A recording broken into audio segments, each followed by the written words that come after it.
तो इस एपिसोड की शुरुआत में हम सुवैंग को देखते हैं जो कि हानफी के सामने से खड़ा होता हुआ वहाँ के सारे बंदों को देखने लग जाता है और एक बंदे को देखकर उसके एनर्जी लेवल को जानने की कोशिश कर रहा होता है। ये देखकर वो बंदा उसे अपनी असली एनर्जी लेवल दिखा देता है और उसकी एनर्जी लेवल को देखकर उसे चक्कर आने लग जाते हैं और पूरी तरह से डर जाता है। लेकिन हानफी उसे होश में लाता हुआ कहने लग जाता है कि तुम यहाँ पर मुझे कुछ बताने के लिए आए हो ना, क्या हुआ। और अब ये देखकर वो घुटनों पर आ जाता है और वापस से दुखी होता हुआ उसको वो सारी बातें बता देता है। ये देखकर वो बंदा हैरान होता है और वो कहने लग जाता है कि तुम भी कमजोर नहीं हो, तुम डांस किंग की अर्ली लेवल 7 पर हो और उस बंदे ने तुम्हें सिर्फ एक ही हमले से हरा दिया। वो बंदा इंटरेस्टिंग लग रहा है। और अब ये देखने के बाद जिस पर हानफी कहने लग जाता है कि ब्रदर क्विन चैंग अगर उसे मारना चाहते हैं तो वो उसे आसानी से हरा सकते हैं, चाहे वो कितना भी ताकतवर हो। और अब ये देखकर वहाँ के बाकी बंदे जो कि उसे नहीं जानते वो कहने लग जाते हैं कि ब्रदर हानफी ये बंदा कौन है, तुम इसे कह रहे हो कि ये किसी को भी हरा सकता है। जिस पर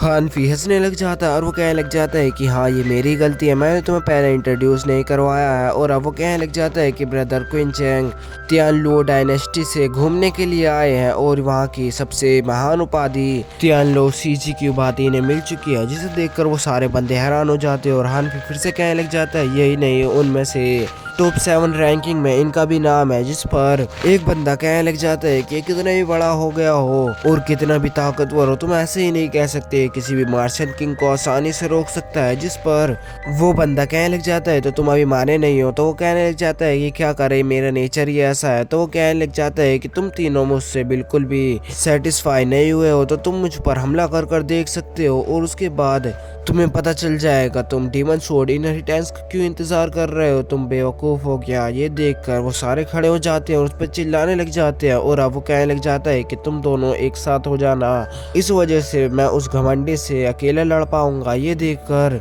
सुएंग डर के मारे पीछे हटने लग जाता है और हानफी तो अपने आराम से चाय पी रहा होता है और अब उनके बीच में लड़ाई और होने लग जाती है और वो बंदा अब क्वीन चैंग पर हमला करने के लिए अपने वेपन को निकाल लेता है और अपने स्पिरिचुअल स्पिरिट की मदद से उस पर हमला करने लग जाता है। लेकिन वो बीच में ही अपने एक स्पिरिचुअल हैंड से उसकी उस फॉर्मेशन को रोकता हुआ उसके वेपन को पकड़ लेता है और अब चाय पीता हुआ उसे पीछे कर देता है और उसे दूर फेंक कर मारता है। और अब ये देखकर वो दोनों बंदे हैरान हो चुके होते हैं और अब वो बीच में आकर कहने लग जाता है तुम दोनों मुझसे लड़ोगे नहीं क्या, लगता है कि तुम डर गए हो। और अब ये देखकर वो दोनों एक दूसरे को इशारा कर कर आगे पीछे से हमला करने की कोशिश करते हैं। लेकिन वो उपके लेता हुआ उस बंदे के पास जाता है जो कि बहुत ही स्लो लग रहा होता है और उसके पास आकर वो अपनी एनर्जी दिखाने लग जाता है और वो कहने लग जाता है कि तुम्हें बिल्कुल भी स्ट्रेंथ नहीं है। और वो जब उसे मारने वाला होता है कि वो उसे पीछे फेंक देता है और अब वो लड़की का भी टांग पकड़कर उसे दूर फेंक देता है। और अब ये देखकर सुएंग पूरी तरह से हैरान हो जाता है और हानफी हंसने लग जाता है और वो वापस से अपनी जगह पर बैठकर चाय पीने लग जाता है। और अब ये देखकर वो तीनों बंदे शर्मिंदगी के मारे